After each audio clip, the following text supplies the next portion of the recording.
The sun was setting over the dense, steaming jungles of Central Africa, when the first whispers of what would become one of the darkest chapters in human history began to circulate among the river valleys and tribal villages, whispers of foreign men in uniform, of declarations written in distant capitals, of invisible treaties that would decide the fate of millions without their knowledge or consent.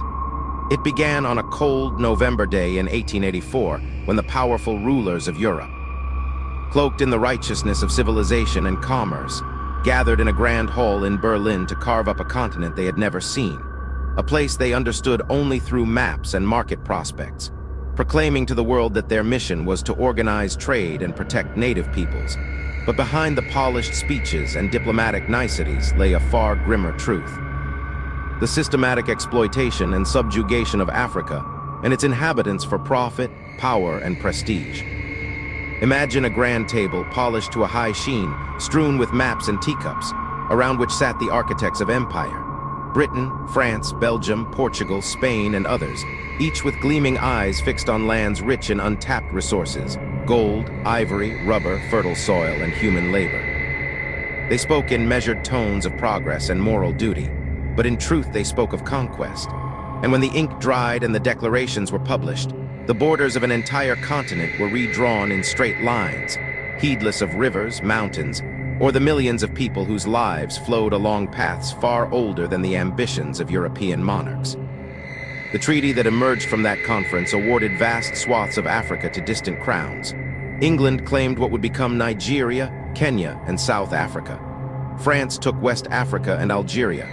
Belgium was handed the vast expanse of the Congo, and Portugal and Spain laid claim to Angola and Guinea. These decisions, made without a single representative from Africa present, were not the benign agreements the delegates pretended them to be, but a blueprint for extraction, domination, and unimaginable suffering.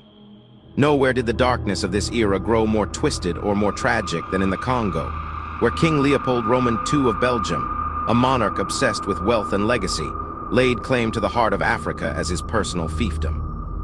Unlike other colonial ventures, which at least maintained the pretense of state oversight, Leopold's rule was singularly brutal, operated through a private company that answered only to him, a company that held the Congolese people in a grip tighter than any chain. Here, in the vast basin of the mighty Congo River, where life once flowed freely among diverse kingdoms and vibrant cultures, the arrival of Belgian agents marked the beginning of a reign of terror that would stretch for over 2 decades and leave scars that would never fully heal. From the moment his soldiers set foot on Congolese soil, they demanded tribute, not in gold or silver, but in the lifeblood of the land, ivory and rubber. These men, women, and children, whose only crime was being born on soil rich with the very commodities coveted by the industrializing world, were forced into a nightmarish system of quotas and punishment. They were told they must gather impossible amounts of rubber from vines deep in the forest, to trek miles through tangled undergrowth to meet the arbitrary targets set by their overseers. Failure was not an option, for failure meant pain, injury, or death.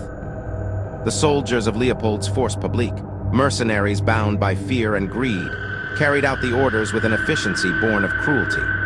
They seized villagers, bound them with iron collars, and forced them to work until their bodies gave out, until their spirits broke, until the echoes of their suffering faded into the humid air of the jungle.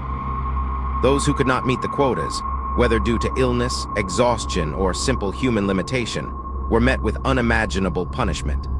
Limbs were severed as trophies and warnings. Hands of children, arms of mothers, fingers of fathers who could not return what the hall demanded of them. The trophies were not hidden in backrooms, but collected and displayed, grotesque symbols of the power wielded by men who had forgotten their own humanity. Families watched in horror as fathers were mutilated, as mothers begged for mercy and were met with gunfire, as children gazed in terror at the bodies of their loved ones, cut down because they could not satisfy an inhuman demand for rubber. The work was not labor. It was a slow kind of death wrapped in the guise of productivity, a death measured in quotas and fines and iron shackles.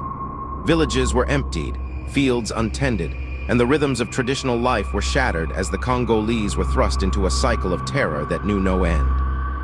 They worked for no pay, no rest, no recognition, only the ever-present threat of violence if they failed to bring back the rubber and ivory that Leopold's agents had decided was theirs for the taking. The daily pressures were unrelenting. Children who were too weak to carry heavy loads became targets themselves. If a villager could not fulfill the brutal demands, the price was often the life of a child, shot in front of the very people forced to suffer for the profit of another. In the vast forests and riverbanks, people became shadows of themselves, bodies thinning, spirits weakening, entire communities dying not from disease or drought, but from a systematic campaign of terror perpetrated in the name of civilization. And those who attempted to help the sick or the wounded, who dared to show compassion in a world gone mad, were themselves eliminated, shot down without a moment's hesitation. For showing mercy was seen as rebellion against the regime's merciless efficiency.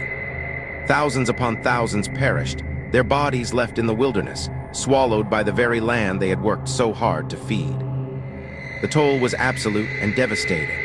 Millions of Congolese lost their lives under Leopold's rule, a human cost so vast that entire societies were extinguished, their stories left to the ghosts that wandered through abandoned villages and overgrown paths, where laughter and song once lived.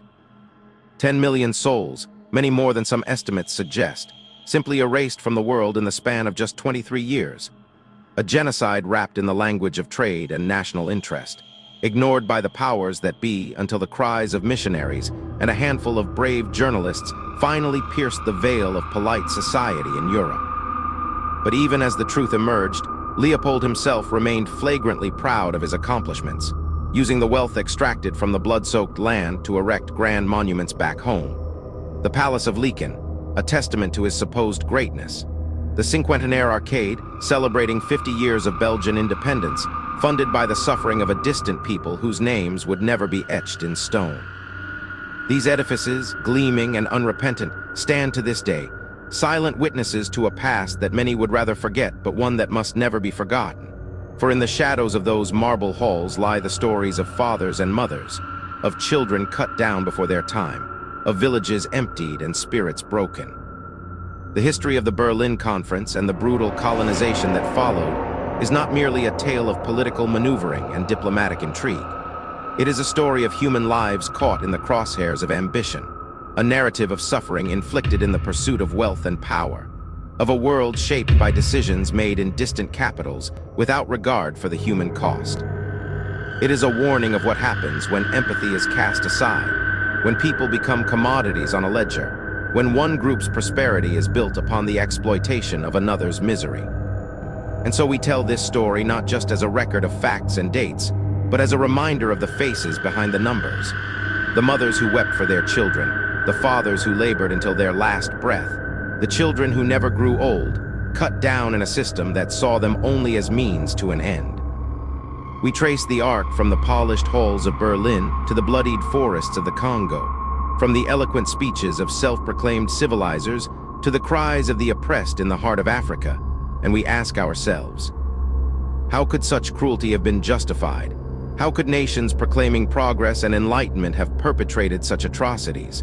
The answer, as difficult as it is to confront, lies in the very nature of power, in its ability to blind, to corrupt, to elevate self-interest above all else.